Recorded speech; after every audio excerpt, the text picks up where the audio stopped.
Bonjour à chacun et à chacune. Merci à tous ceux qui sont en visio de par le diocèse, dans tous les endroits du diocèse. Je vais simplement vous présenter maintenant comment va s'orienter notre soirée. Nous aurons tout d'abord un petit temps de prière, puis nous aurons une restitution qui sera projetée et commentée de la synthèse de notre diocèse, de toutes les fiches de notre diocèse. Ensuite, un petit apport théologique qui sera fait par Jean-Louis. Et ensuite, nous aurons des temps de réflexion, enfin un temps de réflexion, ici dans la salle et puis dans tous les lieux où vous êtes réunis dans le diocèse. Un petit temps de remontée, de questions. Et puis après, nous laisserons la parole à notre évêque et nous terminerons la soirée par un tout petit temps de prière. Et ensuite, pour ceux qui sont ici, vous serez invités à prendre un pot et à continuer peut-être la discussion dans le hall du CDP.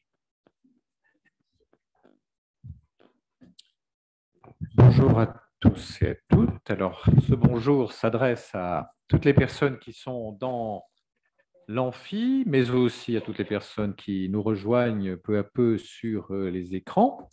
Donc, merci de votre présence nombreuse. C'est un rendez-vous diocésain. Je vais souhaiter que toutes les paroisses et mouvements services puissent y participer.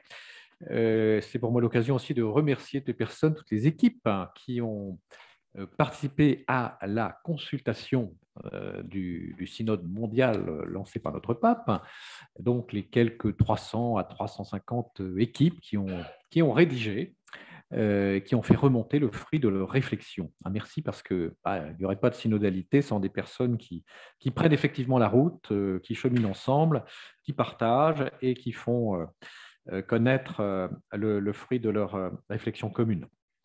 Bon, la synodalité, nous le savons bien depuis le 17 octobre 2015, le pape disait la synodalité est le chemin que Dieu attend de l'Église du troisième millénaire. Et il nous a proposé à toutes les églises diocésaines de notre planète, il nous a proposé d'entrer dans une démarche synodale sur un thème qui vous connaissez maintenant par cœur, pour une église synodale, communion, participation et mission. Communion, participation et mission. Alors, juste un mot de commentaire pour rappeler que nous étions bien habitués au binôme communion et mission, puisque l'Église est à la fois communion et mission. La communion et la mission s'appellent l'une l'autre. Et le pape a introduit dans ce binôme un troisième terme pour faire ce trinôme, et introduit ce terme de participation. Participation qui renvoie plus explicitement à ce que chaque baptisé peut faire, peut mettre en œuvre pour prendre sa part dans la vie de l'Église, être acteur de la communion comme de la mission. Voilà, c'est donc autour de ce terme de participation que notre réflexion aussi est appelée à s'éveiller davantage. D'autant plus que la participation, nous voyons à peu près d'emblée ce qu'elle signifie. C'est un mot qui n'est pas trop abstrait, c'est un mot qui renvoie à toutes les activités, à toutes nos manières de prendre part dans notre vie sociale, notre vie familiale, associative ou autre.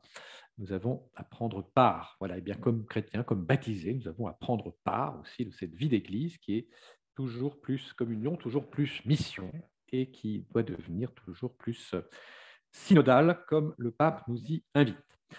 Voilà, c'est quelques mots en guise d'introduction et de petits rappels. Donc, je vais laisser maintenant rapidement la parole aux différents animateurs qui vont justement participer à la mise en œuvre de cette soirée synodale. À bientôt.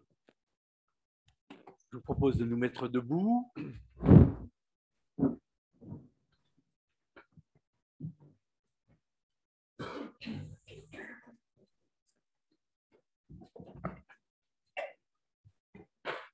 Au nom du Père, du Fils et du Saint-Esprit. Amen. Nous vous proposons de chanter avec Alphonse le chant qui vient de se mettre devant nous.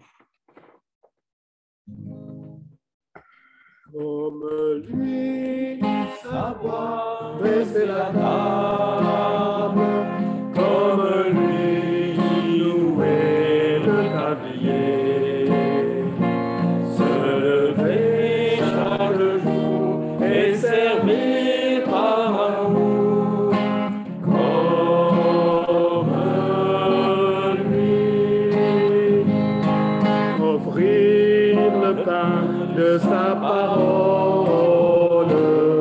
aux gens qui ont faim de bonheur. Être pour eux des signes du royaume au milieu de notre monde. Comme lui, savoir dresser la table, comme lui, nouer le tablier, se lever chaque jour et servir par amour, comme lui, offrir le pain de sa présence aux gens qui ont faim d'être aimés, être pour eux des signes d'espérance au milieu de notre monde. Comme lui, savoir dresser la table, comme lui, nouer le tablier, se lever chaque jour et servir par amour, comme lui.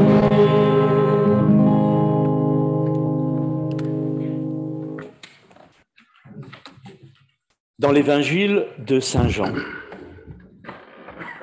avant la fête de la Pâque, sachant que l'heure était venue pour lui de passer de ce monde à son Père, Jésus, ayant aimé les siens qui étaient dans le monde, les aima jusqu'au bout. Au cours du repas, alors que le diable a déjà mis dans le cœur de Judas, fils de Simon l'Iscariote, l'intention de le livrer, Jésus, sachant que le Père a tout remis entre ses mains, qu'il est sorti de Dieu et qu'il s'en va vers Dieu, se lève de table, dépose son vêtement et prend un linge qu'il se noue à la ceinture. Puis, il verse de l'eau dans un bassin. Alors, il se mit à laver les pieds des disciples et à les essuyer avec le linge qu'il avait à la ceinture. Il arrive donc à Simon-Pierre, qui lui dit : « C'est toi, Seigneur, qui me laves les pieds ? » Jésus lui répondit : « Ce que je veux faire, tu ne le sais pas maintenant. Plus tard, tu comprendras. » Pierre lui dit : « Tu ne me laveras pas les pieds, non, jamais. » Jésus lui répondit : « Si je ne te lave pas, tu n'auras pas de part avec moi. » Simon-Pierre lui dit : « Alors, Seigneur, pas seulement les pieds, mais aussi les mains et la tête. » Jésus lui dit : « Quand on vient de prendre un bain, on n'a pas besoin de se laver, sinon les pieds. On est pur tout entier. Vous-même, vous êtes purs, mais non pas tous. » Il savait bien qui allait le livrer, et c'est pourquoi il disait : « Vous n'êtes pas tous purs. » Quand il leur eut lavé les pieds, il reprit son vêtement, se remit à table et leur dit : « Comprenez-vous ce que je viens de faire pour vous ? Vous m'appelez Maître et Seigneur, et vous avez raison, car vraiment je le suis. Si donc moi, le Seigneur et le Maître, je vous ai lavé les pieds, vous aussi, vous devez vous laver les pieds les uns aux autres. C'est un exemple que je vous ai donné, afin que vous fassiez, vous aussi, comme j'ai fait pour vous. Amen, amen, je vous le dis, un serviteur n'est pas plus grand que son maître, ni un envoyé plus grand que celui qui l'envoie. Sachant cela, heureux êtes-vous si vous le faites. Pour vous asseoir.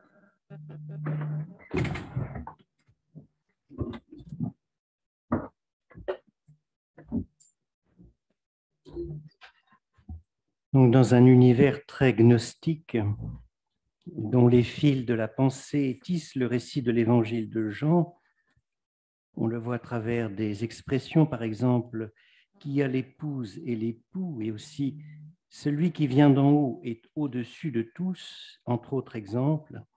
La question qui est derrière ce récit que nous venons d'écouter pourrait s'exprimer ainsi.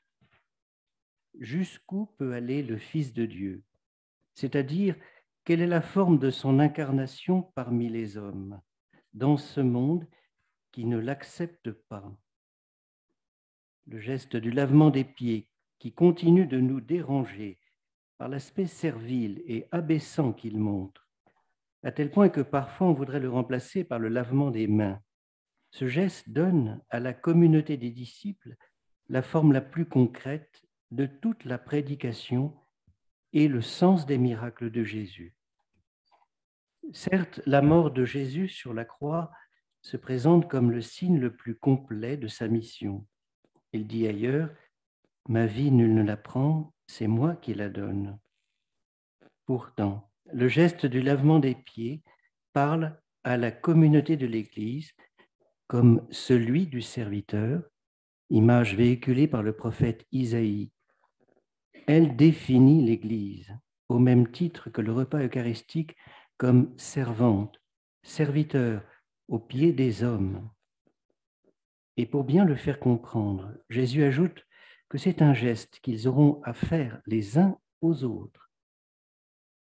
Donc, les rapports à l'intérieur de l'Église ne peuvent être vécus qu'à travers ce geste. Mais il ne suffit pas de s'en exhorter. Bien plutôt, c'est par la pratique du service que les uns aux autres nous rendons compréhensible la mission de l'Église pour le monde. On l'a parfois définie comme servante de la vérité. Si cette vérité est bien le Christ et qu'elle soit servante de l'humanité de l'homme, c'est bien notre défi lorsque nous cherchons à renouveler notre pratique synodale.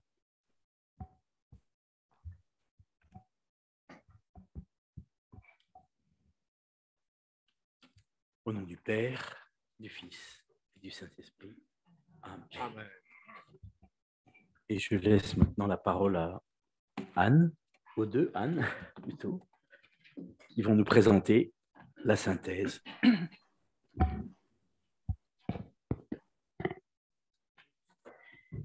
Bonsoir à tous. Anne et moi-même allons vous présenter donc cette restitution en vous exposant les points forts ressortis de vos contributions et d'autre part quelques citations que l'on a trouvées dans les fiches que l'on a reçues. Donc les citations seront lues par Anne Glémaud. Alors tout d'abord, l'équipe synodalité était composée de 5 personnes au départ, avec Jean-Louis Vincent qui l'a constituée, pour assurer une continuité avec l'équipe Marcher ensemble. L'équipe aujourd'hui compte 8 membres, 4 femmes et 4 hommes. Nous n'avons pas pu être tous les 8 ce soir ici, mais voilà. Donc il y a Jean-Louis Vincent, il y a François Reynaud, Didier Pentecôte, Bernard Jacquard, Anne Glémaud, Amélie Bars, Brigitte Leginter et moi-même, donc Anne L'Hospitalier. Nous représentons différents statuts, à nous 8, nous représentons différents statuts de personnes engagées. Donc, il y a un prêtre, un religieux, un diacre, 2 laïcs en mission ecclésiale et 2 laïcs sans mission actuellement, de ces années.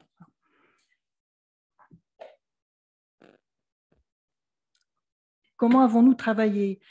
Alors, il y avait 12 fiches qui vous ont été proposées à partir des 10 thèmes proposés par l'équipe synodalité qui avait travaillé au niveau de la conférence des évêques de France. Alors, il y avait les compagnons de voyage, écouter, prendre la parole, célébrer, co-responsables dans la mission, dialoguer dans l'Église et dans la société, avec les autres confessions chrétiennes, participation et autorité, discerner et décider, et se former à la synodalité.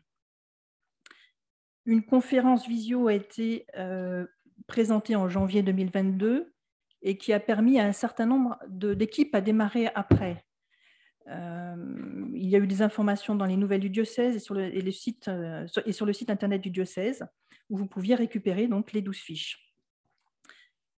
Qui a répondu à ces fiches?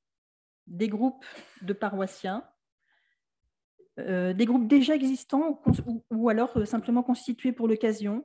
Un certain nombre de groupes existaient déjà pour l'année Actes des Apôtres et pour l'année Marcher ensemble. Et ces groupes ont continué pour cette occasion. Il y a plusieurs mouvements qui ont participé à ces groupes. Donc, il n'y a pas que des groupes de paroissiens. Voilà. Il y a également des mouvements qui s'y sont intégrés. Il y a eu des conseils pastoraux, il y a eu des groupes de religieux-religieuses, des groupes de prêtres. Et puis aussi, on a reçu des fiches de particuliers qui ont simplement répondu directement, qui nous ont envoyé leur contribution. Alors, quelques chiffres. Il y a eu plus de 300 remontées, essentiellement quand même dans les paroisses, avec 1 à 36 fiches par paroisse. Il y a 4 paroisses qui n'ont pas répondu. Donc, la plupart des paroisses ont été ont répondu. Il est très difficile de savoir combien de personnes ont participé, puisque à chaque fiche que l'on a reçue, il pouvait y avoir 1, 2, 3, 4, 10 personnes qui étaient derrière. Donc, on a essayé de faire un peu une estimation. On estime entre 800 et 1000 personnes donc, mobilisées pour avoir répondu. Voilà, chaque groupe, en plus, a répondu à 1 ou 3 fiches, mais il y avait des personnes qui étaient dans plusieurs groupes. Donc, en fait, le nombre est très, très compliqué à définir. Il est quand même à noter une grande satisfaction des personnes à se rencontrer fraternellement et à échanger. Ça, c'est quelque chose qui est revenu dans beaucoup de fiches. Les gens étaient contents de se retrouver. Bon, alors, c'est vrai que c'était après la période Covid, mais les gens étaient contents de pouvoir échanger ensemble. Très simplement, et voilà, donc c'était un moment très agréable pour eux. Bon, voilà, donc là, ça n'a pas forcément un intérêt. Voilà le nombre de réponses par paroisse. Il y a eu un certain nombre de mouvements qui ont pris la peine donc, de répondre également, comme la CI qui a répondu à beaucoup de fiches, ou le NCR. Et maintenant, donc, nous allons aborder les points forts de la synthèse.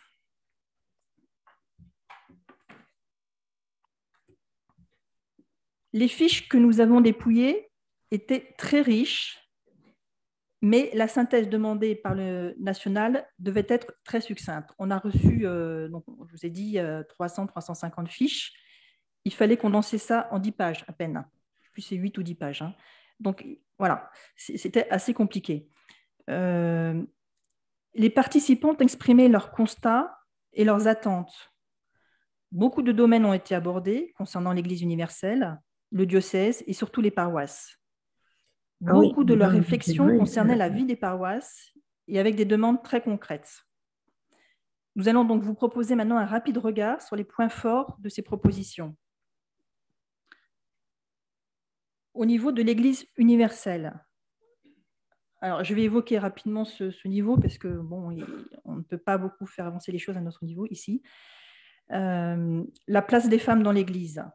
Alors, il y a une demande forte qui revient souvent, c'est que les femmes soient présentes dans les lieux de prise de décision à tous les niveaux de la vie de l'Église, Vatican, diocèse, paroisse.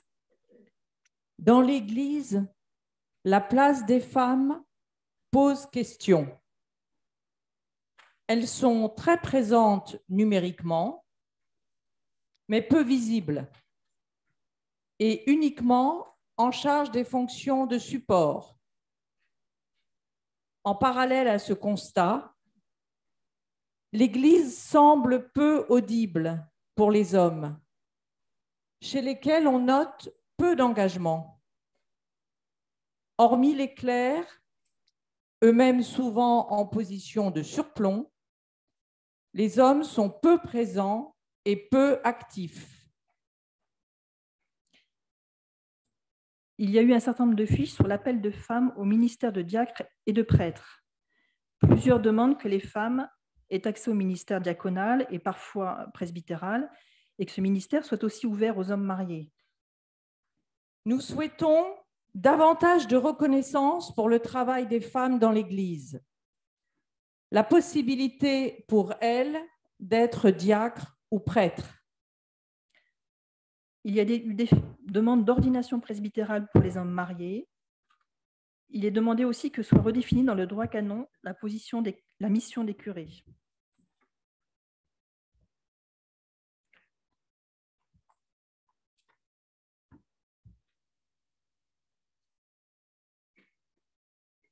Au niveau du diocèse, donc une phrase qu'on a relevée dans des fiches et qui fait un peu mal.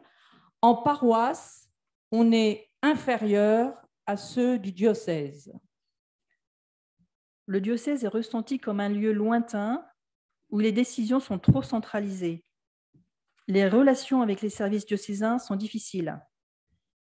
Il est souhaité aussi qu'existe au niveau diocésain une instance indépendante qui puisse aider à la gestion des conflits entre les personnes et les groupes. On attend aussi que soit engagée la préparation et l'accession au nouveau ministère institué proposé par le pape François.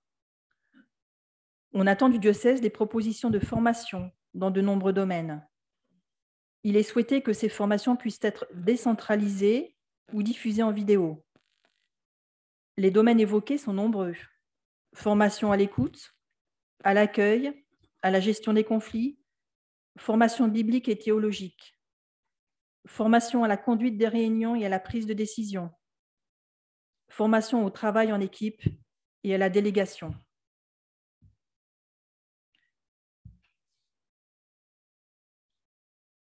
Au niveau paroissial, c'est dans la vie des paroisses que le plus d'attentes et de propositions sont exprimées. Ce qui revient le plus est sans doute la demande de plus de fraternité et de convivialité dans les paroisses. Dans les célébrations d'abord, soigner l'accueil, accueil de tous, enfants, jeunes, divorcés, remariés, homosexuels, couples du même sexe, prévoir des verres de l'amitié à la fin des célébrations, mais aussi favoriser tout ce qui permet une meilleure connaissance mutuelle. Apéritifs, repas festifs, sorties, rallyes. Beaucoup de réflexions et d'attentes autour des personnes en responsabilité dans les paroisses. Attention dans l'appel aux responsabilités, refus du copinage, mais attention aux compétences.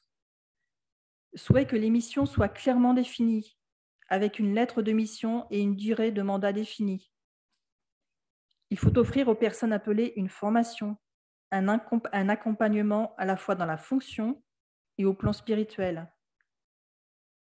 Beaucoup parlent aussi de la place des curés. Il y a de reproches devant leur autorité, leur peu d'écoute des propositions faites dans les conseils. On demande aussi qu'ils soient déchargés de beaucoup de tâches qui les empêchent d'être disponibles pour la rencontre des personnes et puissent se consacrer davantage au cœur de leur mission. Il est important que les séminaristes et les prêtres soient formés au travail en collaboration avec les laïcs.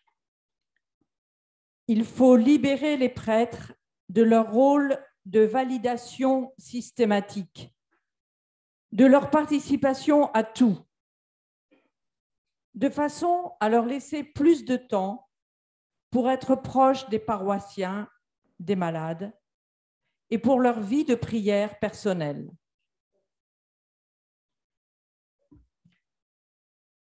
Les diacres sont peu évoqués, mais ils ont apporté leur propre réflexion. On évoque leur place souhaitée dans l'animation de groupes de partage de la parole. Quelques fiches demandent le déploiement des ministères institués. De nombreuses réflexions sont formulées à propos des célébrations eucharistiques. J'ai déjà évoqué l'importance de l'accueil, mais il y a le souhait de plus de diversité dans l'animation des célébrations, avec une place pour les femmes, y compris dans le commentaire de la parole de Dieu. Beaucoup de critiques aussi du langage liturgique, incompréhensible pour le peuple aujourd'hui, y compris avec la nouvelle version du missel romain. Il est souhaité que les célébrations de la parole soient développées et que des personnes soient formées pour les animer.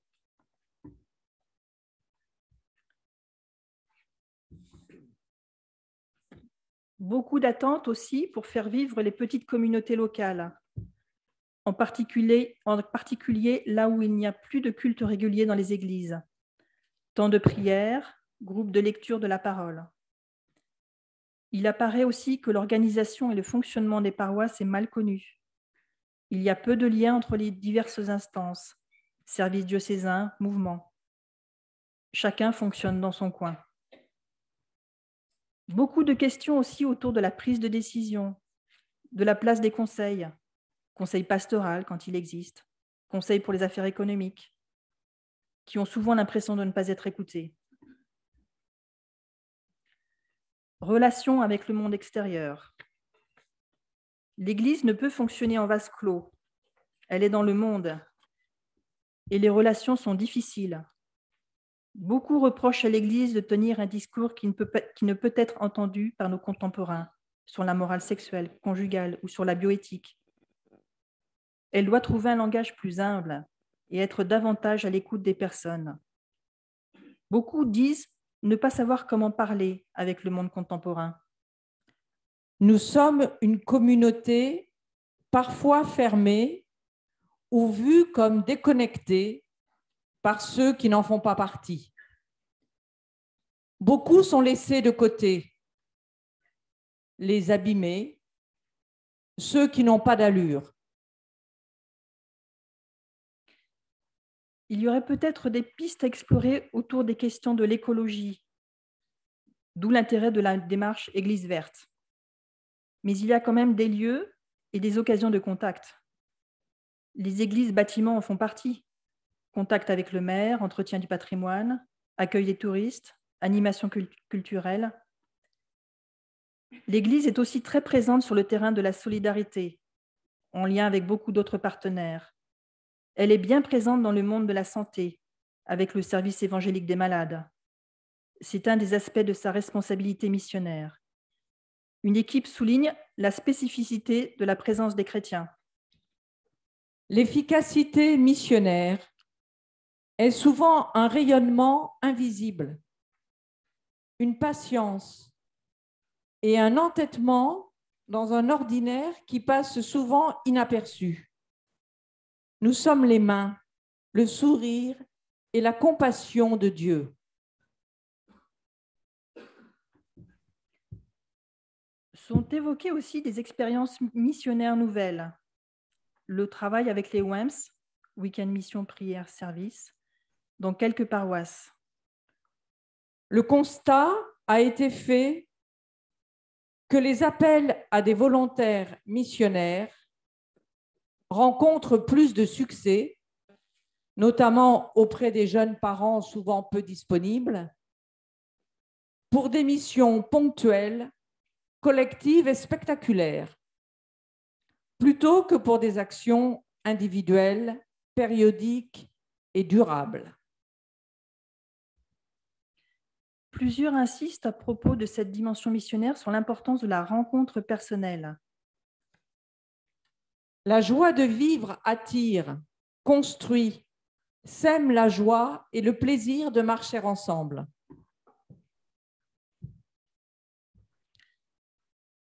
Alors nous sommes bien conscients des limites de cette consultation.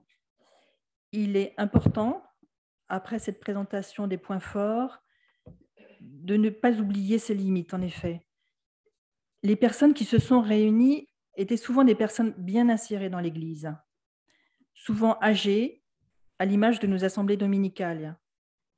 Il y a eu très peu de remontées de jeunes, des personnes de la périphérie de l'Église, des plus fragiles. Il y a eu malgré tout des apports du groupe chrétien en réflexion. Il semble aussi que les prêtres se soient peu exprimés, peut-être pour laisser plus de liberté à l'expression des laïcs. Mais peu de remontées sont venues de groupes de prêtres. En conclusion, nous avons senti un grand sentiment de souffrance de la part des laïcs et des prêtres. Et il y a aujourd'hui une très forte attente que la consultation porte des fruits et que toutes les fiches qui nous ont été envoyées ne soient pas vaines. et de nombreux paroissiens sont prêts à mettre en œuvre rapidement les propositions qu'ils ont faites.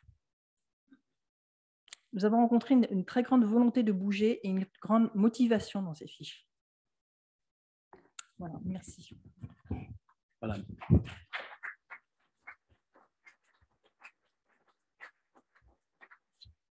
Alors, merci pour cette synthèse de la synthèse, parce que je vous rappelle que la synthèse des 10 pages que nous avions fait et envoyées à Paris est disponible sur le site du diocèse. Donc, vous pouvez tous y accéder et je vous invite fortement à aller relire et retravailler cette synthèse qui est encore plus complète que ce que nous vous avons présenté là, sur 10 pages. Donc, hein.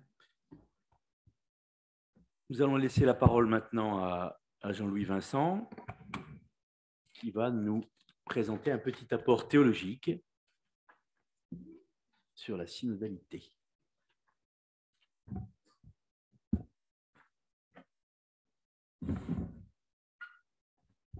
Bonsoir à tous et toutes, ceux qui sont présents ici, puis ceux qui nous suivent avec Zoom. Vous inquiétez pas, je vais essayer de ne pas être trop abstrait dans les choses que je vais dire. Quand on dit théologie, ça fait toujours un peu peur. J'essaye simplement de reprendre quelques points en quelques minutes. Donc la synthèse qu'on vient de vous présenter, qui a été demandée par le pape pour préparer le synode de 2023, montre un bel engagement de beaucoup de fidèles du diocèse. Le travail des équipes, on l'a souligné tout à l'heure, a été une expérience de synodalité et je crois pour beaucoup une réelle aventure d'église. Des gens ont dit, bien, on s'est découvert, on s'est parlé avec des gens avec qui on n'avait jamais parlé. Ça, c'est intéressant. On a dit aussi qu'il y a des choses difficiles à vivre.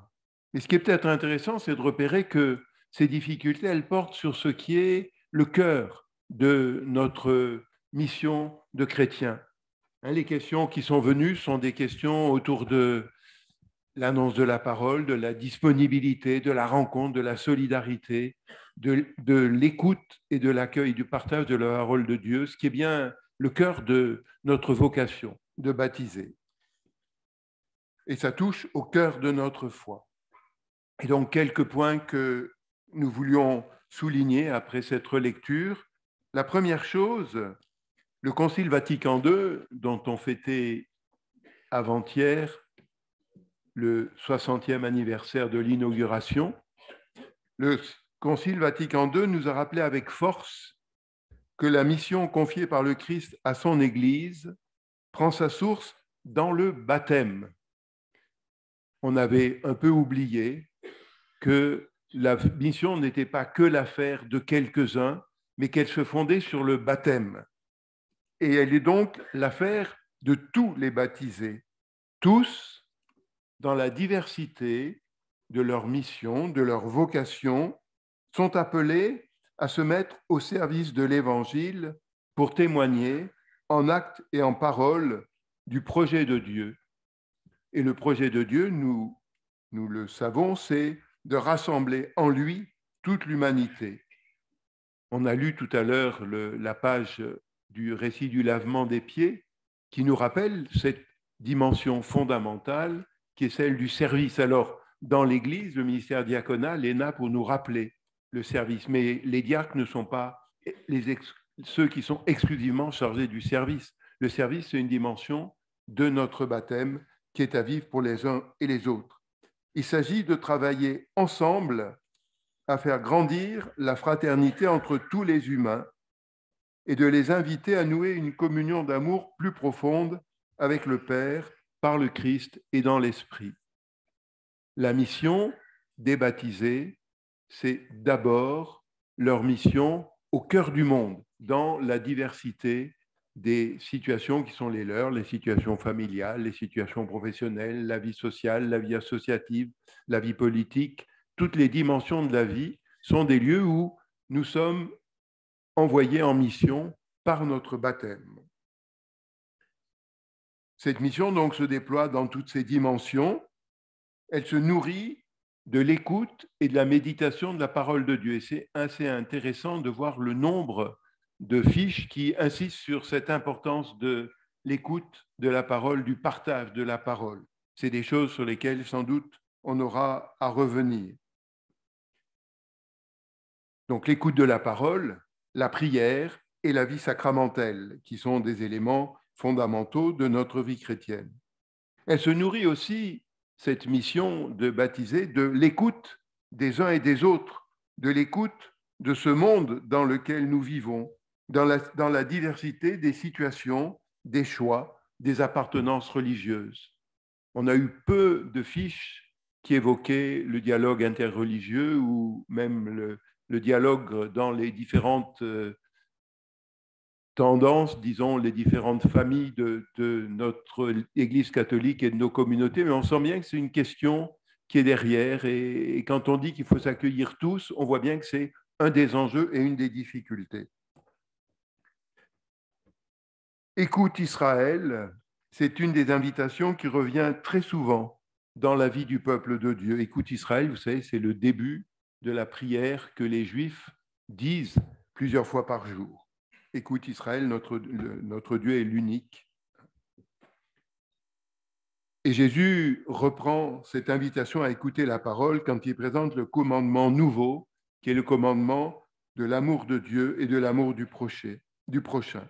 Il s'agit de chercher ensemble à approfondir notre foi, chercher à la vivre au quotidien à la lumière de l'Évangile et d'en témoigner dans tous les domaines de notre existence.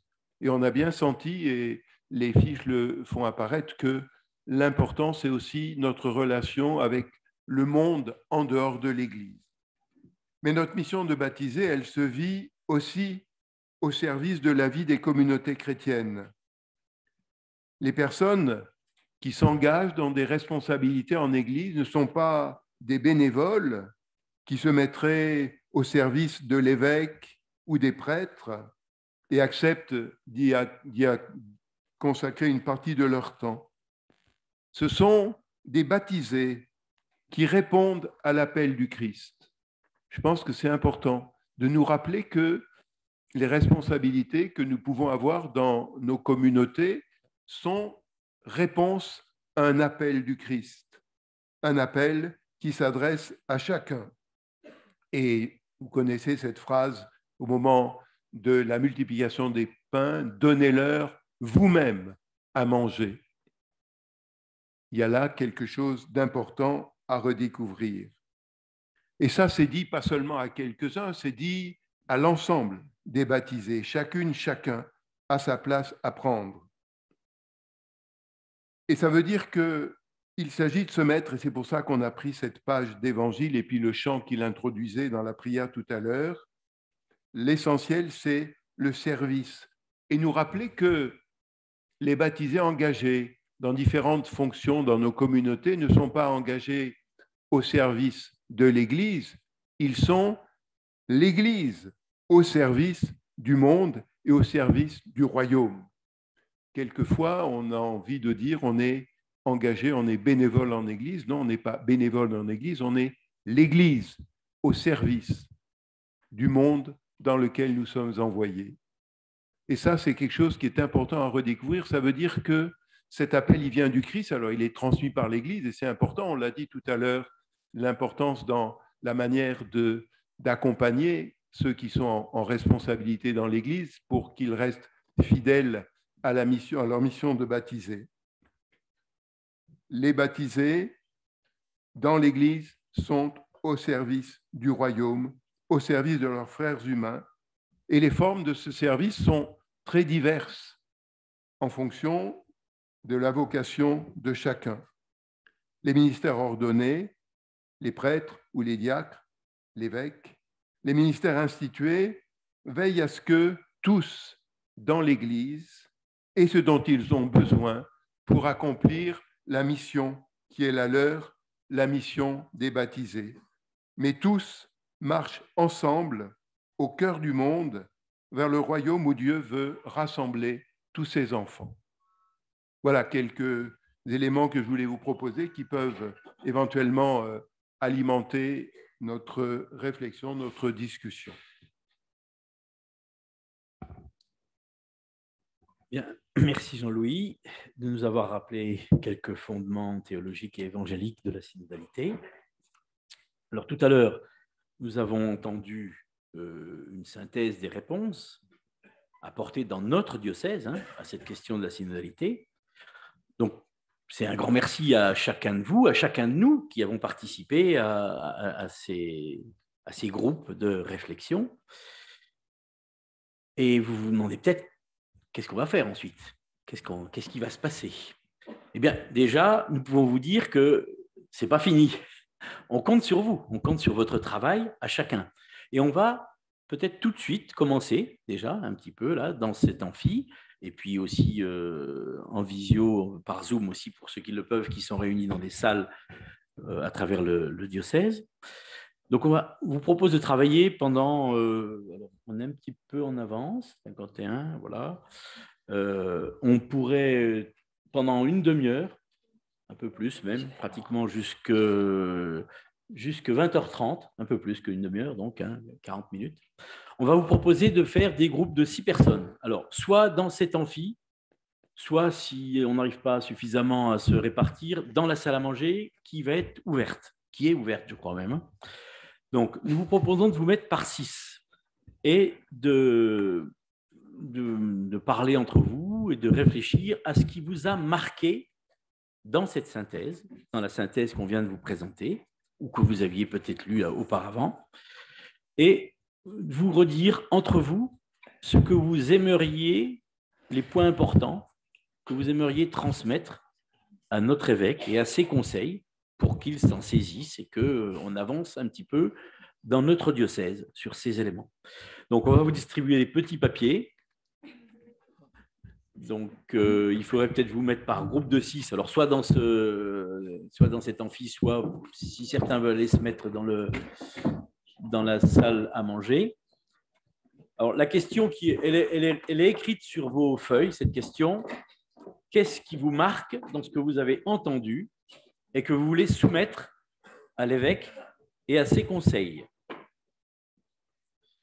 Alors, pour ceux qui sont en visio, vous pouvez, vous aussi, faire vos remarques sur, soit vous travaillez en groupe si vous êtes en paroisse, soit si vous êtes tout seul chez vous, vous pouvez aussi faire des réponses par mail à l'adresse de notre mail synode 2023 pdd comme Puy de Dôme, pdd, @gmail.com, ou alors en laissant un courrier au centre diocésain, ou alors encore sur Zoom, en mettant vos questions sur le chat du Zoom sur lequel vous êtes.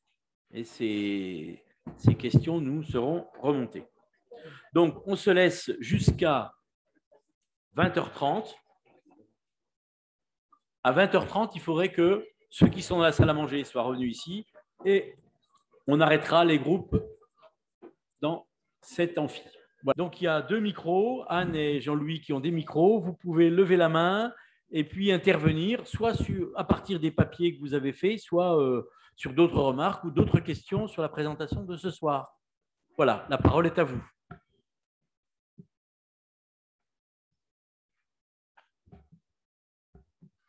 Bien. Il faut bien qu'il y en ait un qui commence. C'est bien, merci.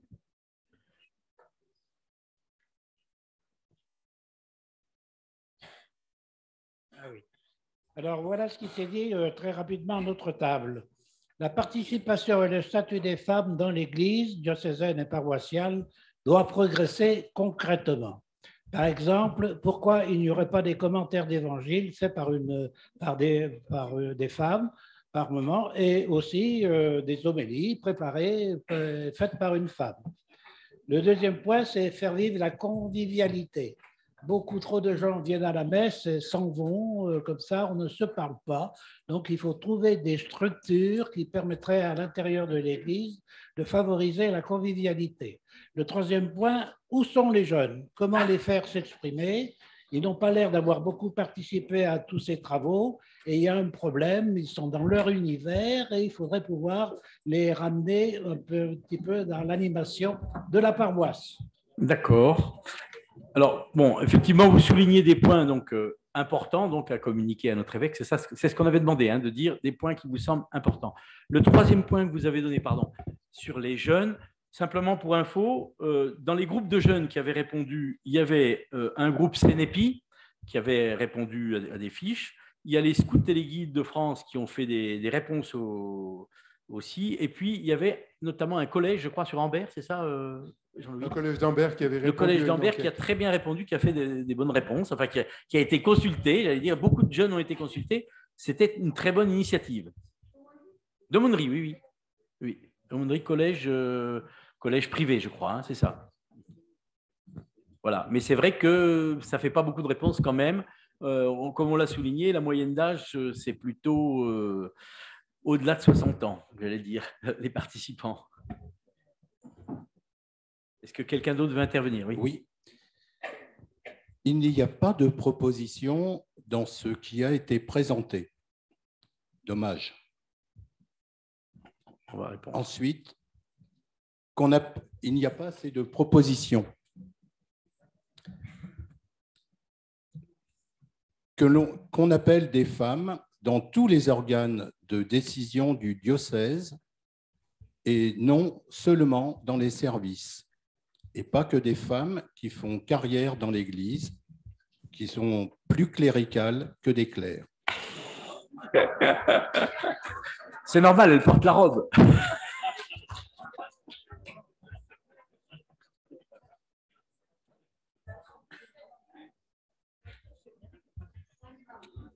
C'est tout. Vas-y. Quelle liberté ont les communautés pour prendre les décisions et pour répondre à ces questions?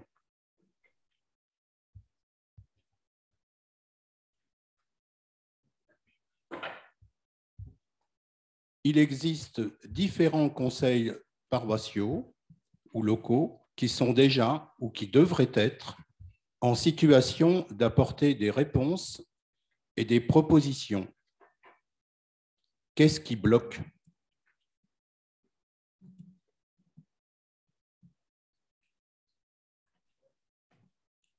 Et retravailler avec tous les baptisés, quel que soit leur état de vie ou leur statut, leur vocation de prêtre, prophète et roi.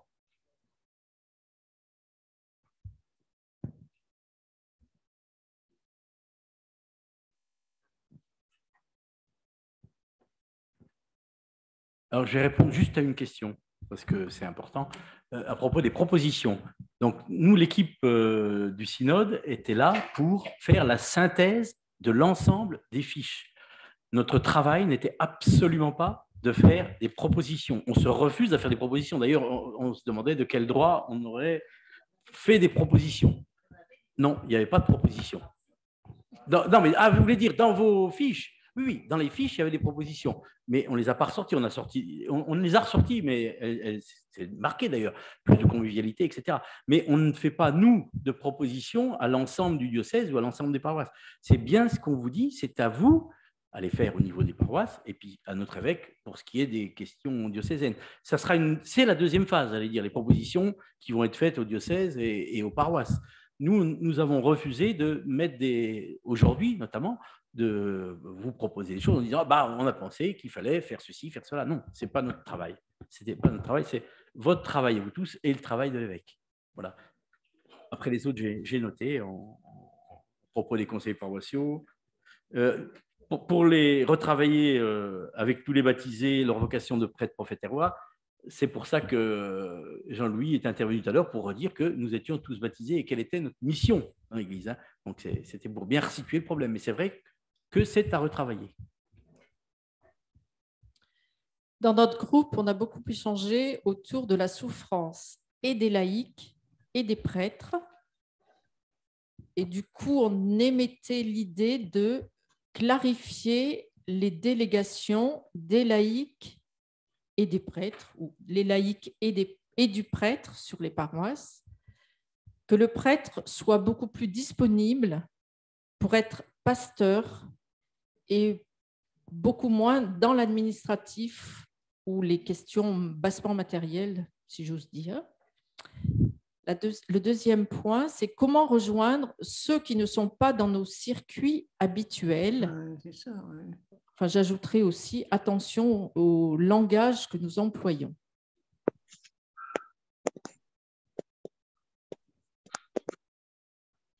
Oui. Dans notre groupe, un mot d'appréciation, la place des femmes dans l'équipe des obsèques et leurs animations, mais pourquoi il n'y a pas de femmes dans le ministre de diaconat?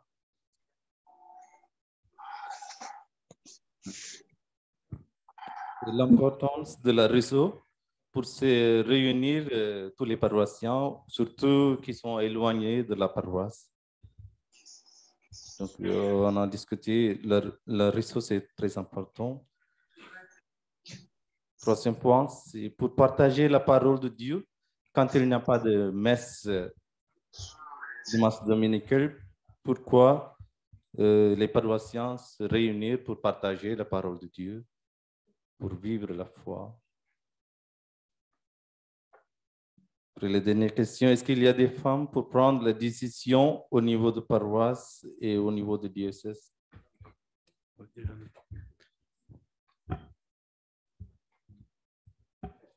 Oui. Alors, dans notre groupe, trois points. Faciliter des célébrations de partage de la parole, animées par des baptisés formés, s'adressant à tous, mais en particulier aux non-pratiquants réguliers. Oui, tu parles bien. Alors, je retourne oriente le micro. Oui. Donc, faciliter les célébrations de partage de la parole animées par des baptisés formés, s'adressant à tous, mais en particulier aux non-pratiquants réguliers. Renforcer et faire connaître le rôle de l'EAP, donner des lettres de mission communiquées, visibles et connues. Donc aujourd'hui, la constatation que souvent, elles étaient trop individuelles et peu connues des autres. Troisième point, alléger l'agenda du prêtre. Ne pas lui demander de tout valider. Qu'il prenne un week-end par trimestre au vert et que les baptisés se prennent en charge. Merci pour eux. C'est peut-être à eux de choisir et de savoir ce qu'ils veulent faire aussi.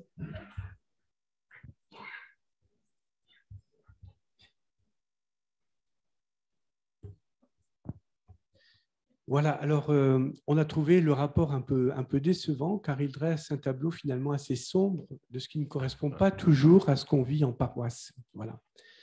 Le plus jeune du groupe qui était là ne se retrouve pas tellement dans ces constats. Il y a aussi le fait que beaucoup des revendications qui ont été faites ont déjà été évoquées au Synode 2000. Il y a beaucoup de choses qui remontent, bien sûr, qui ont déjà été traitées et qui faisaient l'objet du synode. Traitées, non. Pardon ? Elles n'ont pas été traitées. Enfin, on a déjà parlé. Elles sont remontées. Si elles étaient traitées, ça veut dire qu'elles n'auraient plus lieu d'être. Oui. En tout cas, elles sont remontées. Hein. Oui. On a été un petit peu étonnés aussi, ça a été dit là, que la pastorale de jeunes n'avait pas été tellement évoquée comme une priorité. Alors, on se pose un petit peu des questions. Et ça, c'est un petit peu les points négatifs qu'on a ressentis, qui étaient quand même assez marqués. On trouve vraiment que le rapport est très sévère à l'égard de nos prêtres et de l'offre de formation sur le diocèse, parce qu'il y a quand même, notre diocèse a une offre de formation, enfin, ça n'apparaît pas dans le rapport. Hein. Par contre, il y a des points qu'on a trouvés positifs et qui nous paraissent être des bonnes pistes. Par exemple, vivre davantage l'accueil et la fraternité en paroisse. Là, il y a un chantier à mettre en œuvre qui paraît être intéressant. Il y a aussi peut-être moins de réunions, ce serait pas mal. Certains, voilà. Et on se retrouve bien dans ce qui a été dit là par le Père Vincent, dans la conscience d'être des baptisés appelés par le Christ et non des bénévoles. Ça, je pense que c'est important de vivre nos relations paroissiales avec cette idée-là. Voilà. Dernier point qui a été évoqué aussi, c'est le partage de la parole en groupe qui avait été évoqué, qui semble être une bonne piste quand des chrétiens se réunissent, partager la parole en groupe. Voilà. Merci. Juste deux petites réponses. Vous parlez de la sévérité du rapport. Ce n'est pas le rapport qui est sévère, c'est les fiches qui sont sévères. Nous, on n'a fait que simplement relaté, on a fait simplement remonter tout ce qui était dedans. Et c'est vrai que c'était extrêmement négatif dans beaucoup de fiches, si vous voulez. Hein. Même si les gens sont heureux, comme on l'a dit tout à l'heure, qui étaient heureux de se retrouver, heureux de partager, mais il y a une souffrance énorme et qui est dite dans ces fiches. Et deuxième point sur la formation, en fait, elle est très méconnue. Je suis tout à fait d'accord avec vous. Il y a tout ce qu'il faut au diocèse. Et même des fois... Alors, deux points qui sont négatifs, qui ont été remontés négativement. D'une part, elle n'est pas connue. D'autre part, ils la veulent en paroisse. C'est revenu plein de fois. C'est-à-dire, nous voulons vivre des temps de formation par petits groupes en paroisse. D'ailleurs, il y a une question, enfin, sur le site en Zoom, il y a une personne qui a parlé de ça aussi en disant c'est essentiel qu'il y ait des formations en groupe de paroisse à proximité. Alors, soit en Zoom, soit en présentiel, mais c'est vrai qu'il faut aussi mobiliser les gens. On voit que quand il y a des formations, il n'y a pas toujours le nombre qu'on attendrait en paroisse. Je suis d'accord avec vous. Hein. Mais ça veut dire qu'il y a des choses qui ne sont pas connues. On l'a signalé aussi tout à l'heure par rapport à l'EAP. Il y a des gens qui nous disent dans les fiches, mais l'EAP, c'est quoi? Ça sert à quoi? Le conseiller pastoral, c'est quoi? Il fait quoi? Il décide quoi? Quelle différence entre un conseiller pastoral et une EAP? Quel est le rôle de l'EAP? Quel est le rôle du prêtre dans l'EAP? Il y a beaucoup de chrétiens, c'est-à-dire une très grosse majorité, qui ne connaissent pas le fonctionnement de notre Église en diocèse. Voilà. D'autres interventions? Alors, deux remarques et deux besoins. Première remarque, le ministère institué de l'importance de sa mise en œuvre. Une deuxième remarque, la communication et la transparence doivent être meilleures à tous les niveaux de la gouvernance du diocèse, de la paroisse et des services diocésains. Les besoins de formation à la parole de Dieu, et puis la formation de l'ensemble des paroissiens, mais aussi les prêtres et les diacres, à l'écoute, à l'accueil, à la délégation, à la gestion des conflits, à la gestion de l'équipe. Et une formation, si possible, qui soit commune. C'est vrai que la gestion des conflits, tout à l'heure, tu n'as peut-être pas parlé, mais c'était quelque chose qui était revenu très souvent dans les fiches, où les différentes paroisses, les différents acteurs demandaient à ce qu'il y ait ou une formation à la gestion des conflits ou des personnes modérateurs au niveau du diocèse qui puissent régler les conflits en paroisse ou entre paroisse et diocèse ou à l'intérieur d'une même paroisse entre différentes tendances, j'allais dire, de certaines paroisses. Voilà. Mais c'est vrai que c'est quelque chose qui revenait assez souvent. Oui. Vous m'entendez? Oui. Oui. D'accord. Alors, dans notre groupe, on a souligné l'aspect tous baptisés, donc co-responsables. Et cette notion, c'est, comment dirais-je, trouver les chemins d'une organisation qui nous permette de vivre cette co-responsabilité et qui ne soit pas uniquement une organisation verticale. Ensuite, on a parlé des plus fragiles. Et les plus fragiles, il y en a dans toutes les catégories. Il y a différentes formes de fragilité et donc c'est important de les reconnaître, de les accueillir. Ça pose aussi la question des communautés dans lesquelles on vit. J'en veux pour preuve que dans le synode, la question sur les compagnons de voyage, on a buté là-dessus, parce que souvent, c'était les copains avec qui on est en responsabilité dans l'Église, mais ça n'allait pas au-delà. Et donc, ça pose la question de notre ouverture au monde. Et donc, cette création de communautés est peut-être une façon d'être missionnaire différemment et nouvelle. La synthèse nous a paru complète et elle pose bien l'ensemble des problèmes. Est-ce que ça va rester lettre morte? C'est une vraie question. Quelqu'un a souligné que dans le synode de 2000, il y avait déjà tout dedans. Et c'est vrai qu'en le relisant, il y a beaucoup de réponses aux questions qu'on se pose. Ça pose une autre question. L'Église, elle sait pondre de jolis textes, mais est-ce qu'elle a un mode opératoire derrière? C'est un vrai problème. Mais on se sent tous responsables. Hein.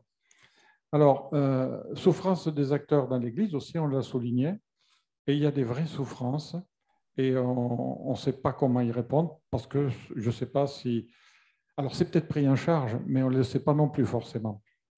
Alors, la reconnaissance des femmes, tout le monde l'a évoqué. Hein. Aujourd'hui, on enlève les prêtres et les diacres, il ne reste que des femmes qui font tourner les services, etc. Mais est-ce qu'elles sont réellement entendues et reconnues? Ça, c'est une autre question. Ensuite, élaborer plus ensemble. C'est vrai que l'élaboration d'un projet pastoral, paroissial, par exemple, si ça se fait à 4 ou 5, ça n'aura pas la même saveur que si ça se fait dans une assemblée où il y a 100 personnes qui échangent entre elles. Et puis, dynamiser les petites communautés, hein. Ça, c'est important parce que les communautés sont la base de notre développement en Église. Merci. Je reprendrai juste un point là des compagnons de voyage, c'est ce qu'a souligné aussi Jean-Louis tout à l'heure, en disant que on a souvent dans l'idée qu'on est au service de l'Église, mais non, comme il l'a dit, on est au service du monde. On travaille en Église pour être au service du monde, et c'est bien souvent oublié. C'est pour ça que c'était difficile cette fiche des fois. Oui. Donc, nous avons proposé de développer un ministère du rassemblement pour une liturgie de la parole. En fait, il y a 22 prêtres. Bien fort. Oui. Oui. Donc, développer un ministère du rassemblement pour une liturgie de la parole. Parce qu'en fait, nous avons, dans le diocèse de Clermont, qui compte 32 paroisses, il n'y a que 22 prêtres. 22, oui. Curé, pas prêtre. Curé, voilà. Et donc, dans quelques années, dans une dizaine d'années, il y en aura encore beaucoup moins. Donc, on va arriver à une situation de pénurie. Et cette situation, nous l'avons personnellement connue avec mon mari à l'étranger. Et donc, on avait des messes avec des laïcs qui interprétaient la parole, et éventuellement, on pouvait avoir l'Eucharistie aussi. Oui, ce n'était pas une messe, c'était une célébration de la parole. Messe, mais c'était une célébration. Oui. Avec Eucharistie, une célébration de la parole avec Eucharistie. Avec Eucharistie, voilà. Enfin, avec communion plutôt, pardon, communion. Pas Eucharistie. Voilà. Et ensuite, on voudrait favoriser l'accueil et la convivialité dans la paroisse parce que souvent les gens viennent à la messe et très rapidement après, chacun s'en va de son côté et ne se parle pas. Donc, trouver des moyens de parler à son voisin, de se rencontrer, de rencontrer de nouveaux arrivants, d'intégrer, de voir des gens qui peuvent avoir des soucis qu'on peut aider ou toutes sortes de situations pour enrichir la vie de notre paroisse. Très bien, merci. Moi, je voudrais juste indiquer que vous avez parlé de… Qui est-ce qui parle? Pardon. Ah, on a parlé de l'interreligieux, mais malheureusement, enfin, il n'y a pas de points forts qui ont été cités, alors que je pense que pas mal de gens souhaitent disons, une certaine forme d'interreligion. Et en particulier, je pense qu'une interreligion avec les protestants qui ont une richesse d'interprétation de la parole pourrait être organisée au niveau du diocèse, par exemple, de dire, voilà, le dimanche un tel, on définit avec des gens, avec évidemment les responsables de ces religions-là, de faire des célébrations communes. Je pense que ça amènerait beaucoup de richesse. Alors, juste pour répondre, je suis d'accord avec vous, hein, mais il y a eu 3 fiches sur les 300 qui ont porté sur les autres confessions. Donc, on s'aperçoit bien que ce n'était pas du tout la préoccupation de nos diocésains. Ce qui ne veut pas dire qu'il ne faut pas travailler dessus, mais 3 fiches sur 350, vous voyez ce que ça donne, 1%. Donc, il faut travailler pour ça, mais je suis d'accord avec vous, il y a des choses intéressantes à faire, mais les gens ne le voient pas pour l'instant. D'autres interventions, d'autres questions, même sur autre chose, Oui, attendez le micro, parce que pour ceux qui sont en Zoom, ils ne vous entendront pas sinon.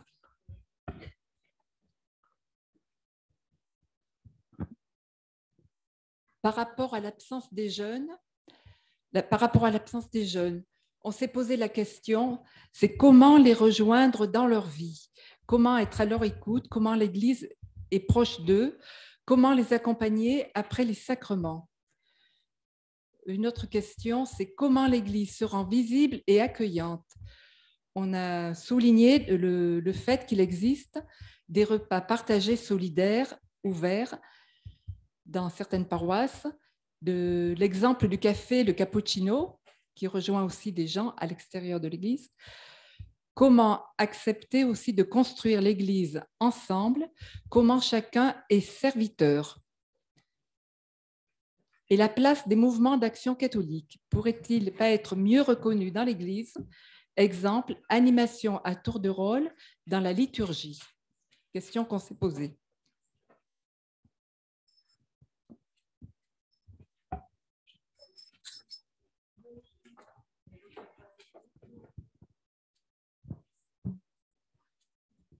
Il est à quelle heure là?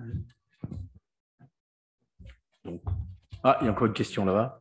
On va prendre une dernière question, puis après on laissera la parole à notre évêque. Je pense qu'il a toutes les réponses à toutes vos questions, toutes les propositions.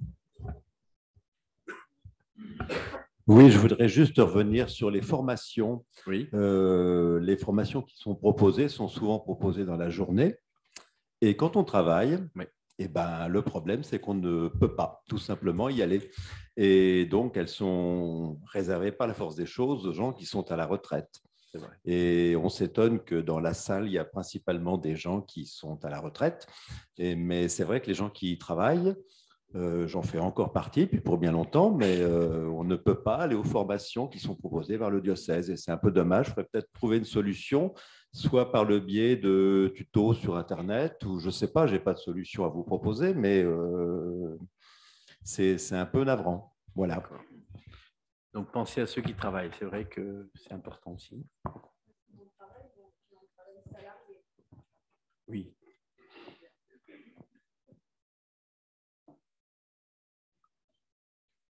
C'est bon? Donc, je vous rappelle de bien donner vos petits papiers avant de quitter la salle. S'il y en a qui ne sont pas intervenus, mais qui ont écrit sur les papiers, vous les laisserez sur l'estrade avant de partir. Merci. Vous avez des questions? Oui, il y a des questions aussi sur Zoom. Je vais me faire l'interprète des personnes qui ont écrit via Zoom. Je vais me faire l'interprète des personnes qui vous voient en visio. Donc, globalement, elles ont dit la même chose que ce qu'on vient d'entendre. Il y a un groupe qui s'est réuni sur le thème de la formation. Donc, dans ce qu'ils proposent, il y a beaucoup de formations qui existent déjà à différentes échelles. Selon les modalités pratiques, elles ne sont pas toujours accessibles à tous. La vidéo serait une réponse. Une formation pure en vidéo seule est peut-être plus pauvre, là, avec un manque d'échange. Ils proposent de constituer des petits groupes locaux en paroisse ou en maisonnée pour assister en groupe à ces vidéos formations. Une autre personne dit quelle bonne idée de pouvoir accéder aux formations ou aux rencontres en visio. Donc, je rappelle qu'à l'Institut théologique d'Auvergne, vous pouvez faire des formations en visio. Une autre personne s'exprime en disant on parle peu de l'Église de demain et de ses difficultés à court terme. Une personne, nous trouvons les revendications sur les femmes décalées par rapport à la réalité vécue dans notre paroisse. Nous retenons dans la conclusion la souffrance exprimée dans les fiches, symptôme d'un réel problème au sein du diocèse.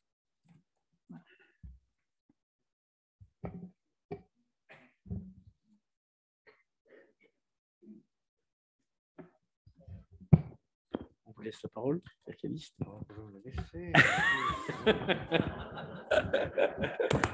Vous la prenez? Bon, je la prends volontiers, je vais me laisser. Bon, alors, tout d'abord, merci pour tous ces partages, pour toutes ces propositions, ces suggestions.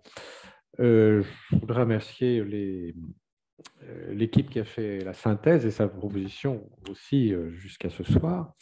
Effectivement, vous avez rempli honnêtement la tâche. Hein. Vous avez relaté ce que vous avez trouvé dans les fiches, dans les partages. Donc c'est bien.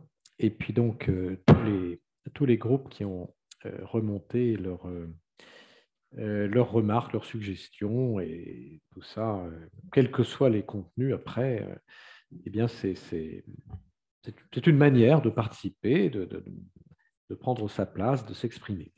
Alors tout, bien sûr, n'est pas du même ordre et vous imaginez bien que je ne vais pas vous apporter comme ça des solutions. D'ailleurs, ce serait complètement anti-synodal.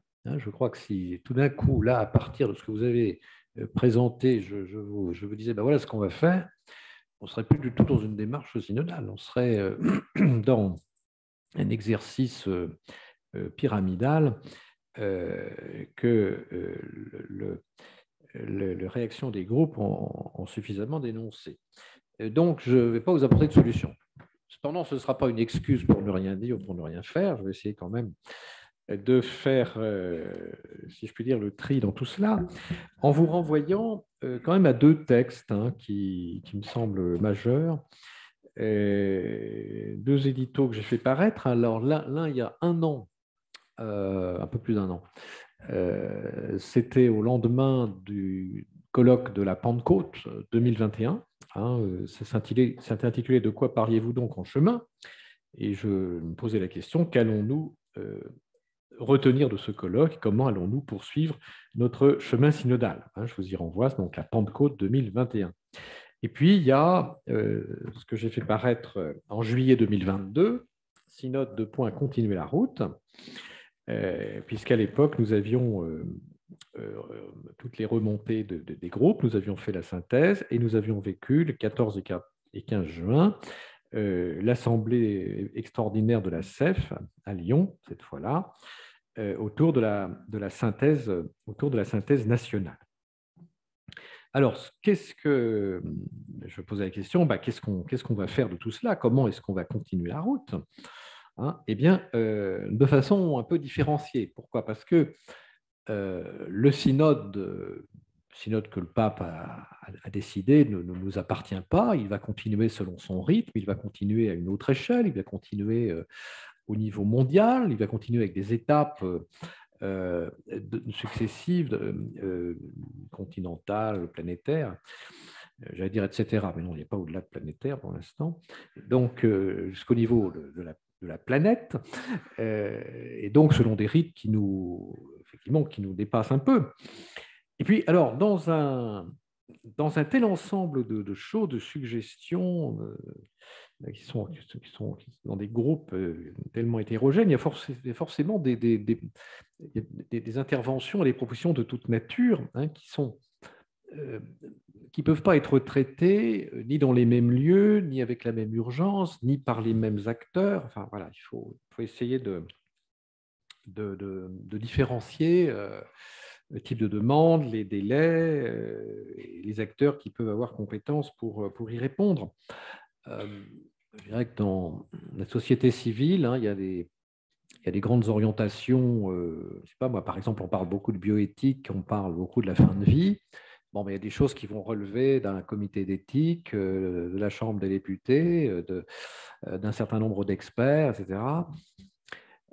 Et puis, il y a, j'ai un bobo, je vais me faire soigner à l'infirmerie. Bon, voilà, c'est pas du même ordre. Il y a des grands principes qui vont se débattre, faire l'objet de beaucoup de réflexions et de travaux de long terme. Et puis, il y a les urgences. Il y a quelqu'un qui se trouve mal, il faut venir en aide. On est toujours dans le soin, mais on n'est évidemment pas à la même échelle. Je dirais que dans la vie de l'Église, c'est un peu la même chose. Il y a des grandes orientations, des grandes orientations missionnaires, des grandes orientations ministérielles, des choses qui sont vraiment constitutives. On a vécu il y a 3 jours, donc là, le grand anniversaire du Concile Vatican II. Un Concile Vatican II, il y en a à peu près un par siècle. Et là, on décide vraiment de choses lourdes. C'est toute une énorme machine. Et puis, il y a comment on organise la fête patronale ou comment on décide du programme liturgique de dimanche prochain. Évidemment qu'il n'y a pas besoin d'un concile œcuménique pour ça et que ça va se résoudre à l'échelon de la communauté paroissiale. Voilà, alors c'est un peu vite dit, mais c'est pour faire comprendre que tout n'est pas du même ordre, hein, et qu'il y a des choses qui vont relever d'orientation internationale, qui sortiront spécifiquement de la démarche synodale mondiale. On ne sait pas ce que ça donnera, hein. Et puis, il y a des choses qui sont vraiment à notre portée et qu'on peut essayer de se redire, on peut essayer de discerner ensemble ce qui est vraiment prioritaire et comment on s'y prend, et sans attendre je ne sais quelle décision de Rome ou de la conférence des évêques de France ou de la province ou même de l'évêque, eh bien, des choses qu'on peut vraiment traiter à un niveau de subsidiarité, quoi, hein, dans une communauté locale. Voilà, c'est ça qu'il faut essayer, je pense, de voir. Alors, donc je disais, hein, dans l'édito de juillet, là, 3 tâches nous incombent en vue de la prochaine année pastorale. Il conviendra d'abord de restituer à tous les baptisés de notre diocèse la synthèse de leur travail. Une présentation publique des résultats de la consultation synodale sera faite au CDP le 13 octobre à 19 h. Bon, je crois qu'on l'a fait. Nous aurons ensuite à discerner tous ensemble les questions qui, dans la synthèse diocésaine, relèvent de l'Église locale, et plus précisément ce qui appelle de la part de cette Église, en raison de la mission qu'elle a reçue de Jésus-Christ et à l'écoute des signes des temps, un travail plus urgent et plus approfondi. Ce discernement se fera entre autres grâce au Conseil pastoral diocésain, prochaine session le 3 septembre, et au Conseil presbytéral, en cours de renouvellement, prochaine session le 6 octobre. Nous avons eu ces 2 sessions, du Conseil pastoral et du Conseil presbytéral.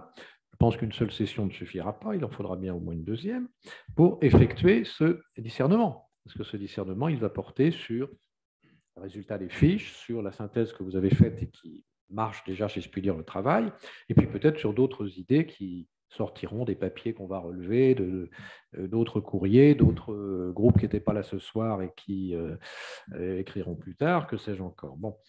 Donc tout ça, il faut l'organiser, et demain matin, par exemple, avec 2 femmes pour qui je pense avoir beaucoup de respect et dont je voudrais souligner le travail désintéressé, 2 femmes pour qui j'ai beaucoup d'estime et qui ne font pas carrière dans l'Église, je pense, Mme Barthès et Mme Chantraine. Donc demain matin, nous allons préparer le prochain conseil pastoral diocésain, hein, sur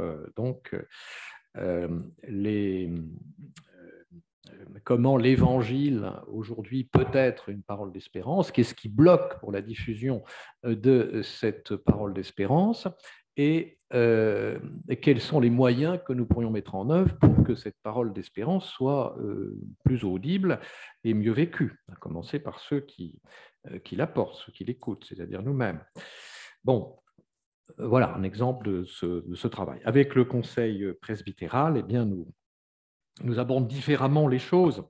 Mais par exemple, vous imaginez que les questions sur les ministères de la parole notamment, sont des questions qui résonnent immédiatement, hein, sur ministère et vie des prêtres, rythme de vie, etc. des prêtres, bien évidemment, sont des questions dont s'empare volontiers un conseil presbytéral. Mais, comment dirais-je, le jeu participatif des différentes institutions implique aussi des délais. Parce que si on pourrait tout décider ce soir, je ne suis pas sûr que ça serait très conforme à ce qu'on cherche. Et si on veut travailler avec des instances, dirais-je, représentatives, avec des groupes de fidèles qui approfondissent un peu les dossiers, ça demande forcément du temps. Parce qu'un conseil pastoral diocésain, ce n'est pas si facile que ça à réunir. Un conseil presbytéral, ça se réunit 4 fois par an. Voilà, et la machine est lourde et elle avance assez lentement, ce qui ne veut pas dire qu'elle reste complètement sur place non plus. Donc, ce travail de discernement se poursuivra. Enfin, disais-je, il faudra préparer et organiser le travail de tout le diocèse, façonner les outils et préciser les méthodes, baliser les chemins par lesquels l'Église diocésaine pourra continuer de s'engager dans cette démarche commune. Cela fait, nous pourrons prendre la route. Un rendez-vous est déjà fixé, le premier dimanche de l'Avent, 27 novembre 2022. Voilà, je vous invite à retenir cette date dès à présent. Donc, nous aurons, comme nous faisons toujours là, tous les dimanches de l'Avent, un rassemblement, disons, vous plus d'autres, dans un lieu qui n'est pas encore déterminé, mais enfin, qui sera de toute façon un lieu suffisamment adapté à l'événement. dans lequel nous lancerons un travail diocésain sur les quelques thèmes qui auront finalement été retenus et qui évidemment seront retenus parmi ceux que vous avez évoqués ce soir. Alors, je vais revenir sur quelques-uns de ces thèmes.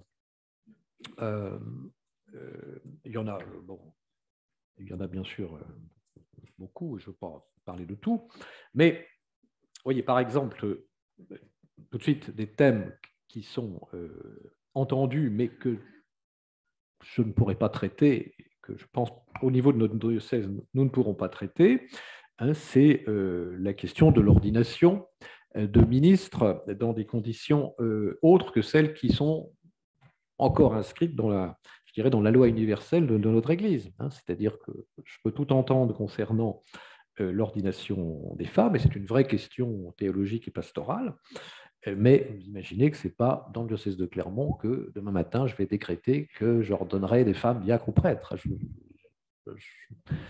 crois que ça ne serait pas très productif, quoi, hein. Mais j'entends bien la question, et je crois que cette question, avec reliée à tout ce qui a été dit sur la place des femmes, sur la participation des femmes aux instances de décision, tout cela doit être évidemment entendu. Mais moi, tout de suite, je ne peux pas le résoudre. Voilà un exemple, si vous voulez, de questions apportées au niveau de la catholicité de l'Église, au niveau de l'Église universelle, et dont, me semble-t-il, seul un concile universel serait en mesure de donner la réponse. Voilà. Alors après, il y a sur cette question des ministères, hein, d'autres questions qui sont peut-être davantage à notre portée, bien sûr. Tout ce qui a été dit sur, tout d'abord, avant même de parler des ministères, sur la vocation des baptisés. Hein, ça me semblait être une question alors, à la fois archi connue, hein, et toujours à reprendre. Le père Vincent l'a bien rappelé tout à l'heure dans son exposé ecclésiologique. Et nous y sommes assez sensibilisés, je pense, nous qui célébrons volontiers l'anniversaire du Concile Vatican II. Il n'empêche que, dans les faits, ça peine peut-être encore un peu à être reconnu.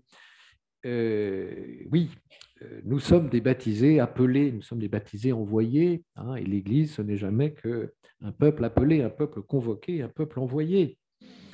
Bon, alors, il me semble que creuser à nouveau cette question de la vocation des baptisés dans l'Église, voilà, qui pourrait constituer un bon point de départ.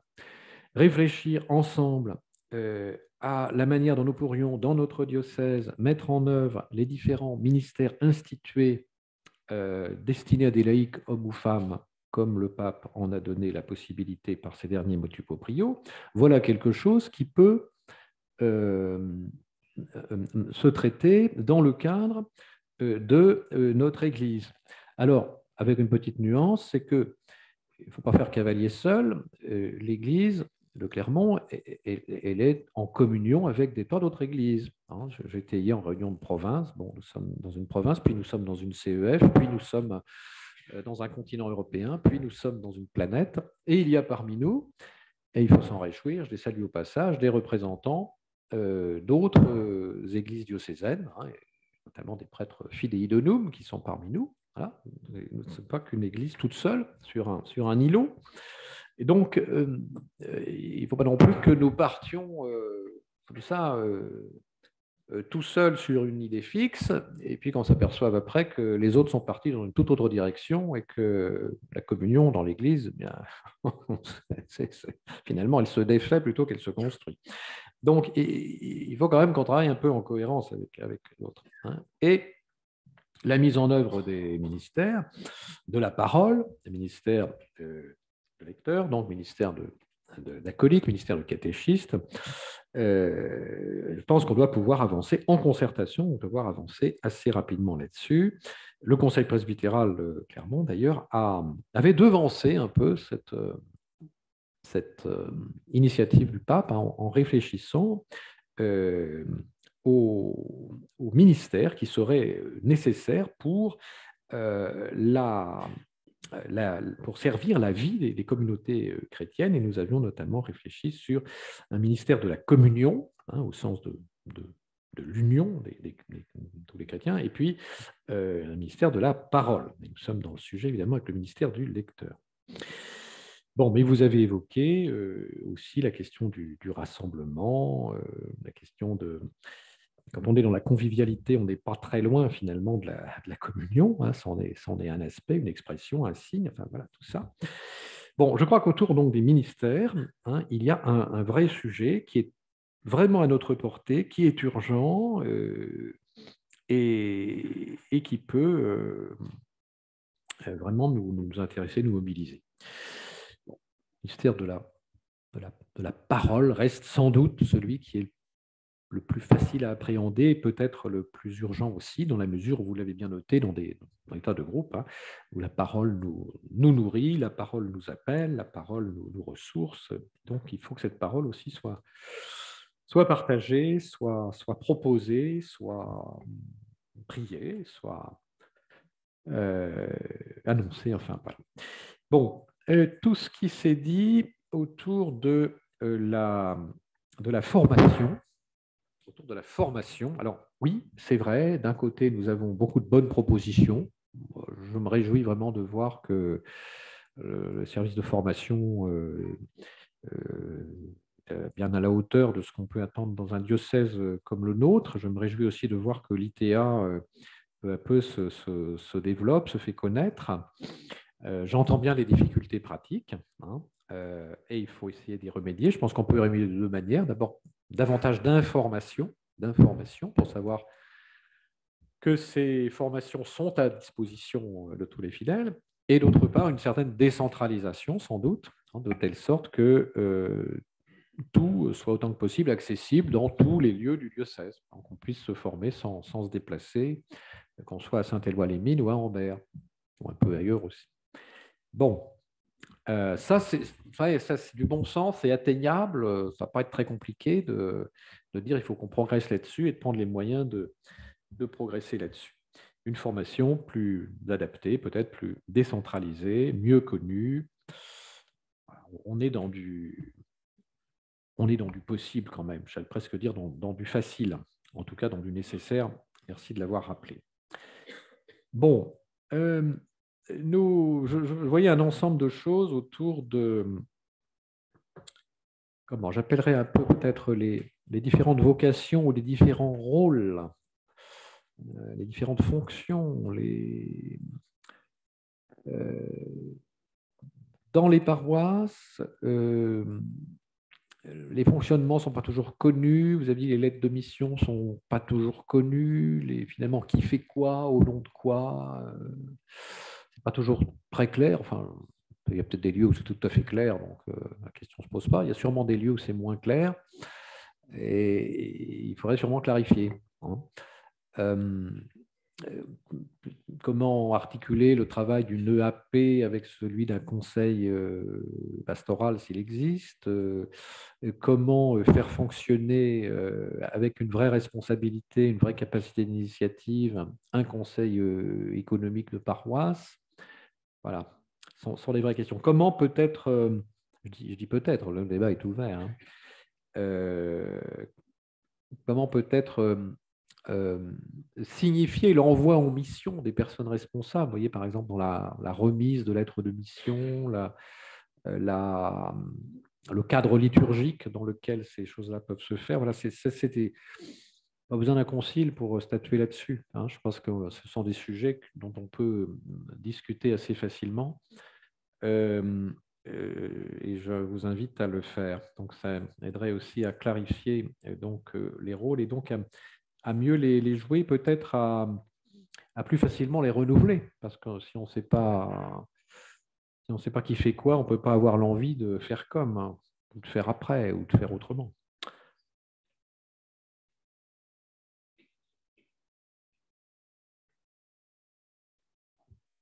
Bon, il y a toute la question, alors, redoutable des jeunes. Donc, nous l'avons tous été. Je ne suis pas sûr qu'il y en ait seulement que l'on puisse encore appeler tel parmi nous ce soir. Mais le souci, moi, c'est manifesté qu'il puisse être présent, qu'on puisse les entendre, qu'ils puissent s'exprimer, qu'ils puissent avoir des initiatives, c'est certain. Hein. Alors, peut-être il faudrait ajouter quelques correctifs, c'est-à-dire qu'en fait, des jeunes, il y en a, qu'on ne les voit pas forcément.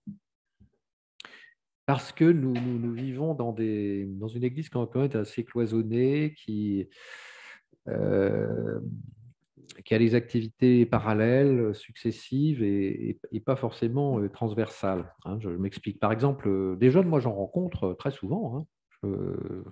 Je me promène dans les groupes de préparation de confirmation.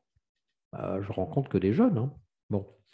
Quand je vais dans des établissements d'enseignement catholique, parce que l'enseignement public, c'est plus difficile, des jeunes, j'en vois forcément, hein, je rencontre. Dans les mouvements tels que les différentes catégories de scoutisme, les jeunes, on n'est pas en manque. Hein. Si vous venez au mois de janvier pour la messe interscout à la cathédrale, si vous voulez voir des jeunes, là, vous en verrez. Enfin voilà, ces jeunes, ça existe. Seulement, ils sont pas forcément dans les circuits où nous sommes.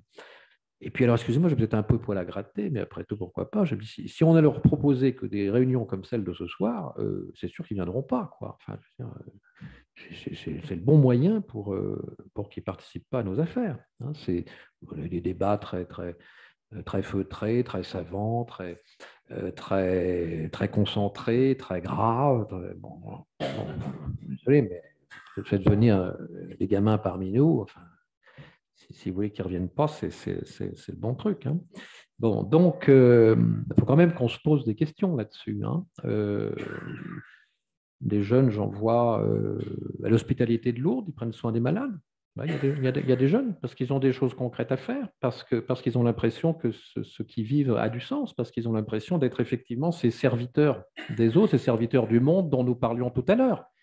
Et on ne peut pas se contenter de construire l'Église avec des bonnes intentions ou des professions de sainte vertu. Voilà, donc il n'y a pas de jeunes parce qu'on ne sait peut-être pas leur proposer des choses qui les intéressent et qui soient vraiment évangéliques. Voilà. Alors cela dit, je n'ai rien contre les congrès théologiques. Hein. J'en ai moi-même vécu un certain nombre. Je ne suis pas sûr que ce soit toujours le plus fécond, mais le plus efficace pour intéresser des jeunes à la suite du Christ. Quoi, voilà. Bon, donc, oui, des jeunes, oui, mais quels moyens prenons-nous, hein? Je pense qu'il faut les moyens adaptés, et ce n'est pas en se désolant sur leur absence qu'on les fera venir. Il faut être un peu plus productif, me semble-t-il. Bon, voilà, c'est en même temps une interprétation que je vous lance. Hein. Mais quand je dis ça, croyez bien que je n'ai pas la solution, parce que les jeunes que je rencontre, ce n'est pas moi qui les fais venir. On me les sert sur un plateau, si je puis dire. Hein. Bon, enfin, j'en rencontre quand même. Bien. Alors là, il faudra sûrement qu'on ouvre ce chantier. Hein. Mais les diocèses, hein, je crois, sont un peu au même plan. Je parlais hier avec le confrère de Saint-Flour. Il a les mêmes difficultés et une population sensiblement la plus âgée.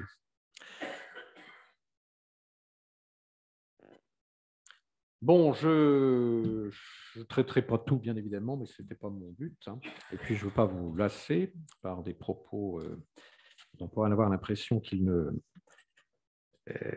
n'apporte aucune solution. Mais je crois que sur au moins sur les différents points que je viens de relever, et sûrement sur quelques autres que je n'ai pas relevés, qui apparaîtront dans les papiers qu'on va dépouillés, qui sont encore à venir parce que le conseil pastoral diocésain, parce que le conseil presbytéral, parce que d'autres encore pourront faire leurs suggestions, et parce qu'on n'est pas encore au 27 novembre. Hein, donc d'ici là, il y a plein de choses qui peuvent encore s'exprimer. Eh bien, je crois que voilà, on pourra peut-être... sais pas, je dis ça, je ne sais rien, mais peut-être trouver une dizaine de thèmes, à partir desquels, le 27 novembre, on se dit, voilà, on met le diocèse en route là-dessus. Et on se répartit sur ces chantiers, on ne participe plus librement à ce qu'on veut, mais on y va pour aboutir au bout de... Alors, ne soyez pas trop pressés non plus, hein, mais au bout d'1 an, 2 ans, je ne sais pas, il faudra du temps quand même, enfin, au bout d'un certain temps, mais au bout d'un temps raisonnable, pour aboutir à des orientations concrètes. Alors, ce ne sera pas un synode, mais ce sera quand même une démarche que j'espère et que j'ose qualifier déjà de synodale. Enfin, on aura essayé de vivre cela, en tout cas, hein, depuis ces dernières années. Voilà. Alors, je ne conclus pas, en somme, hein, mais je vous remercie de tous ces apports. Et puis, donc, je pense que il y a sûrement des notes qui ont été prises. Là, pour le coup, je ne me suis pas pris en note, et c'est peut-être enregistré quelque part. Donc, à partir de là, on remettra ça en forme. Et ça nous donne en tout cas bien de la matière déjà pour le 27 novembre. Bien. Moi, je voulais préciser juste un petit point encore. Vous pouvez encore travailler, bien sûr, en paroisse. Et pour travailler encore en paroisse, vous pouvez disposer de toutes les fiches que nous avons reçues sur le site. Donc, nous les avons classées par paroisse. Et vous pouvez les demander, on vous les enverra. Pour l'instant, il n'y a que 9 paroisses sur les 28 qui ont réclamé leurs fiches. Bon, peut-être que toutes les autres paroisses ont toutes leurs fiches, mais j'en suis pas sûr, parce qu'il y en a qui sont arrivés directement sur le site, sans passer par les paroisses. Donc, si vous voulez avoir toutes les fiches de votre paroisse, eh bien, vous les réclamez sur le site du synode 2023, pdd@gmail.com. Voilà, et on fera un plaisir de vous les envoyer. Voilà. J'ai juste une précision qui est donnée par Henri-Jérôme Gaget à propos des formations l'ITA, qui propose qu'on contacte l'ITA pour organiser des formations à la demande des personnes qui ne sont pas à la retraite. Donc, dans des horaires qui pourraient vous convenir. Donc, il suffit d'envoyer un mail à ita@itaclermont.fr. Voilà, merci à tous et toutes. Pour terminer, on va demander à Alphonse de reprendre sa guitare. On va terminer par un tout petit temps de prière et d'envoi. On va donc, si vous le voulez, se lever. On va simplement prier ensemble le Notre Père et nous prendrons un chant à l'Esprit Saint qui va être, je pense, projeté. Voilà.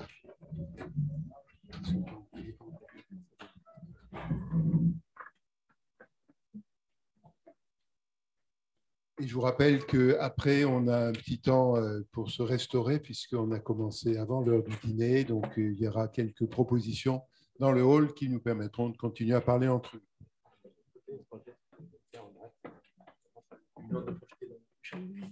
Oui. Si Jean-Baptiste peut nous mettre le chant, merci.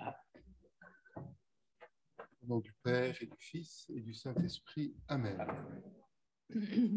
On s'est rappelé qu'on a été tous appelés par le Christ, tous appelés au service de la mission.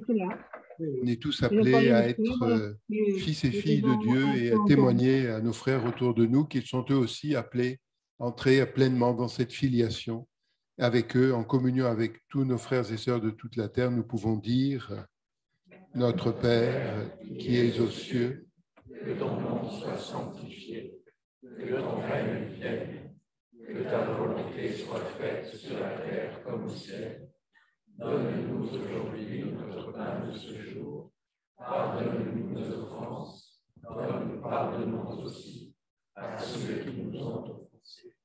Et ne nous laisse pas entrer en tentation, mais délivre-nous du mal.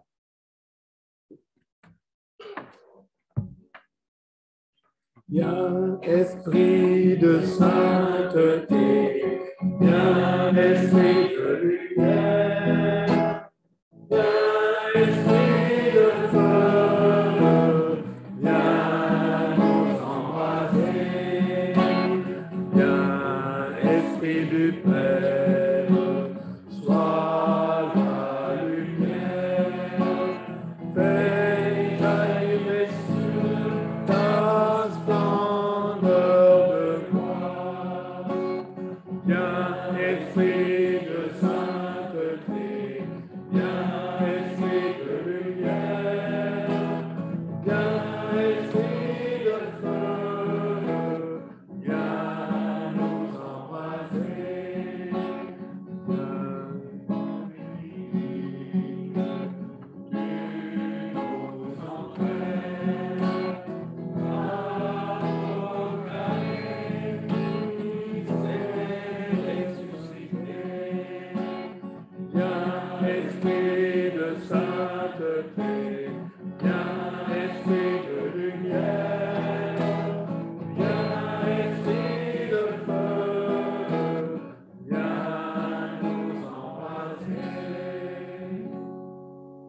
Jean-Baptiste.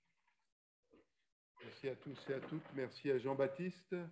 Et puis donc on se retrouve autour du petit buffet avant de regagner chacun notre chez-soi. Et merci à tous ceux qui nous ont suivis en Zoom. Bonsoir.